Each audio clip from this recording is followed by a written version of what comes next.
Looking ahead of the MPC meeting, that's been our topic for today, and we've been talking to Dubem Ara and Chinedu Ifeonu, both economists from Financial Derivatives Company Limited. Thank you, gentlemen, for still sticking around with us. Before we went to break, we looked at a number of factors that has kept the MPC or MPR, there's always a mix-up, MPC, MPR, that kept the MPR where it is right now. But going forward, what do you think the committee will consider to arrive at whatever decision that it should take, Dubem? To make their decision, I think there are four key factors they're going to have to consider. Obviously, it will be the threat to inflation, the threat to external reserves and currency, domestic output, and also financial system stability in the economy. So they will try to make sure that Nigeria is protected. That's their duty, and I think that's what they've been doing over time. Okay, we've looked at inflation, we've looked at currency in the course of this discussion. Now let's look at domestic output, which I believe has to do with manufacturing, if I'm not... GDP really. GDP rate. Are we going to see much emphasis placed on that factor? There's definitely going to be some emphasis placed on the GDP rate. I mean, I think not too long ago we had the release of the GDP numbers, which we saw about 6.8% in Q3. That's compared to about 6.1 in Q2 and 6.5 in Q1. So we're seeing stronger numbers with regards to domestic output production.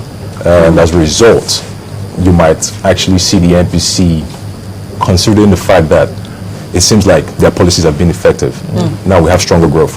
We have relatively stable system.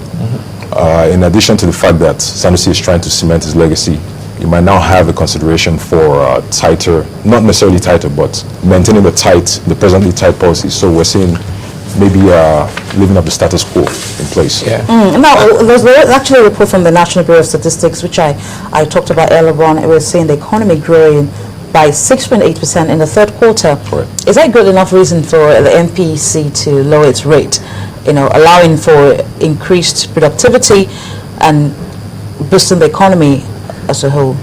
I think even though the numbers are good, we still have to remember that our economy, which is still largely oil-based, is still being threatened. The output is being threatened. Currently, we're producing about 1.9 million barrels per day. But our budget actually was made with 2.3, and obviously there's also still the threat to oil prices in the international markets. Shale oil is threatening the prices in the U.S., and I think there is a survey or a report which says that the U.S. should be the largest exporter of oil by 2015. So if that happens, that will be bad. But currently there's a threat to our growth, GDP growth, due to volatility of oil prices, and also our inability to effectively produce to our capacity due to oil thefts in the Niger Delta and also leakages in the system.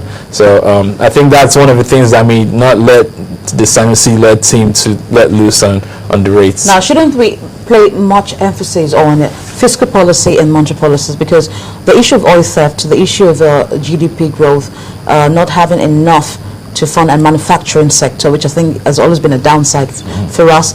Shouldn't we focus more on fiscal policies? Because I know that the budget issue is another one that would have to be handled very well by the central bank and arriving at whatever decision it has to take. In terms of fiscal policy, which I want us to pay attention to right now, what can we do? Because that's more like the base of whatever growth that the Nigerian economy records. Obviously, because of the threat to our revenues, our GDP, due to our largely oil-based economy, to fund the growth, it's either the government will have to go into borrowing from foreign places, which is cheaper, or printing more money. And printing more money obviously is against what Sanusi wants, because that poses inflationary pressures. And then borrowing, we haven't reached our benchmark, or the cutoff, which is 40%. Our external borrowing is still low, and so that may be the best way to fund the growth that we need in the country, and also foreign investors coming in. But for the government side of things, if we're not able to make up for the shortfall, we might actually have to go into borrowing from external, from other countries. We've actually been borrowing, Chinedu. We've been borrowing, and recently the Finance Ministry put the figure with trillions of naira. Right. How do we fund this? Because we know that going forward, we have to keep borrowing Right. to be able to breach the budget deficit that we have. How do we handle this? Because that's going to impact as well on the overall outlook of the economy. No doubt. I mean, going forward, we have to consider more prudent fiscal policies and have some. We should have some, in a sense, consideration for, or have some checks on our level of borrowing, in a sense, going forward, as a result of the fact that, look, when you look at towards the end of the year, there might be a possible increase in our GDP numbers. It's about 230 something percent, 230 something billion at the moment, and could rise to as much as 400 billion going forward. That's significant by any chance, and that would lead to an increase in the debt to GDP ratio. In a sense, that gives the government some more room for increased borrowing, but that's not balanced by some commensurate increase in revenues, in a sense. And looking at the outlook, declining revenues at the moment as a result of oil theft in the Niger Delta. You're having the bunkering practice taking place and proliferating over time. In addition to that, you're having an increase in spending as a result of the election the election year that's before us. So we're having all the wrong pressures from all sides of the Fiscal side. Yes. Well, Okay. let me add to that. Another way, obviously, to make up for the shortfall is, obviously we could cut spending in the right ways. But I mean, In what ways? I mean, obviously, recurrent expenditure, obviously salaries of personnel, or reducing the ghost workers, actually fighting. There are a lot of ways to cut expenditure, and so consolidating the government also, it's too big, too large right I now. understand that we've seen a gradual decline in terms of recurrent expenditure. Of course, it's not going to be overnight, because Yes. I know the gap is huge, and so we need to do it gradually. Now, I want to talk about, before we wrap up the program, the issue of the oil benchmark. In the past, there's been this the legislative and executive have been a loggerheads as to how much should we peg the oil price for in our budget. Do you think that we should maintain over $75 per barrel? I mean, that is, I think currently there are two groups. I think one is adopting $76.50 and the other is 75, I think. To be honest, 75 right now is, I think we may need to actually go lower with it because of the pressures on the oil. But I think a lot of analysis still needs to be done on the outlook of the price of oil, and I think that they need to make an informed decision on what to peg it at. But currently, there's a real threat to the current rate they're trying to set it at as a government. Now, shouldn't we all consider that to cut down on how much we're spending as a nation?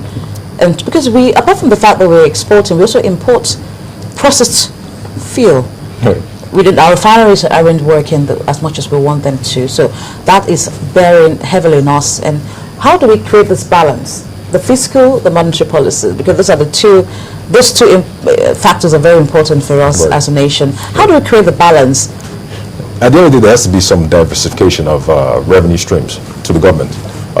We can't continue to rely on oil production, but it seems like we've had some positives going forward. I mean, in the past GDP report, there was a 12.9% contribution from the oil sector to GDP numbers. That's fallen from about 14.75%. And if anything, that's showing some increased level of diversification with regards to contribution to GDP numbers. And that should now reflect in revenues.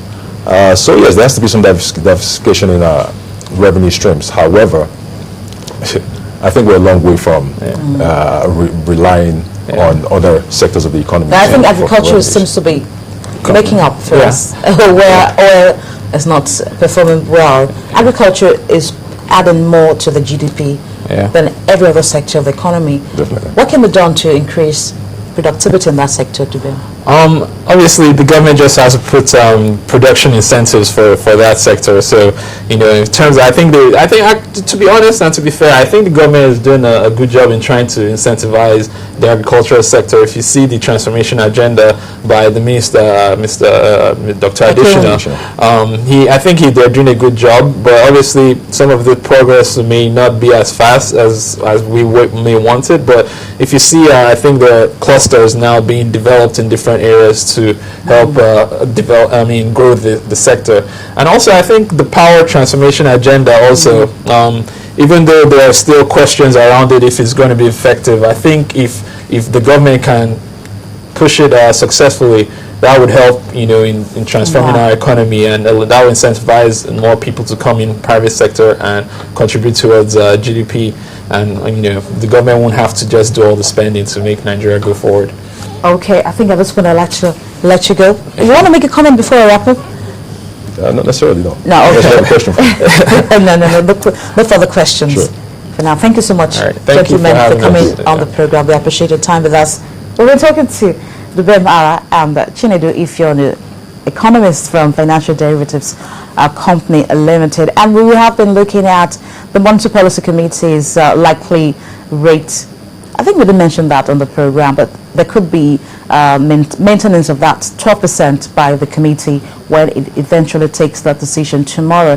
And don't forget, this week we will still be considering the MPC when the decision has been taken. What impact will that have on the economy? And of course, we'll also be looking at the development from UNIDO, where it's going to be marking the African Industrialization Day. The event will be marked in Vienna, in Austria, and we'll be looking at that on the program this week as well. Quite a whole lot for you. We hope you've enjoyed the program. We appreciate your time with us as well. Thank you very much for watching. I am Bolaji Akumali.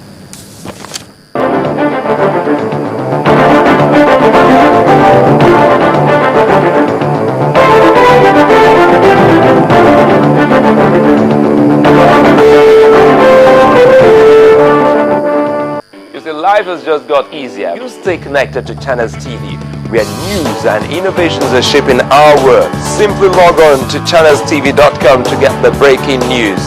Browse the homepage according to what matters to you.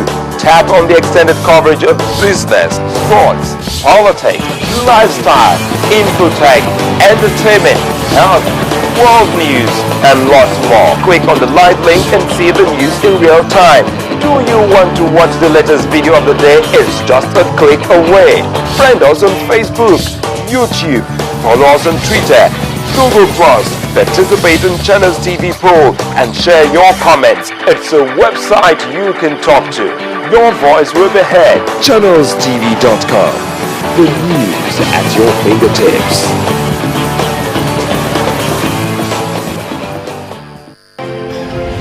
At first, it's only anticipation that something is about to happen. This is one thing that makes life interesting. To compete not only with players across the field, but across the world. It makes me feel joy when we win and sorrow when we lose. The action and reaction, colliding, falling, dropping, despite the odds. I love it because it brings me tears of victory, tears of joy. The skill that leads to the pass that leads to the shot that leads to the goal that determines the ultimate. Channel Sports, defining the moment of true sport. ACE Event Management UK, in collaboration with Federal Ministry of Water Resources, Federal Ministry of Works, Federal Ministry of Lands, Housing and Urban Development, and Federal Ministry of Environment, invites you to Watu Africa Exhibition and West Africa Building and Construction. Dates 25th to 27th November 2013. Venue, International Conference Center, Abuja. Seminar visit to exhibition is free. Expected participants are contractors, consultants, engineers, architects, surveyors, and others. Special guest of honor, Honorable Minister of Water Resources, Mrs. Sarah Rank Ochekbe. For exhibition and participation, contact 0802 33 12888 or email info@ace-events.com, Sun Consulting 2001@yahoo.com, or visit www.ace-events.com.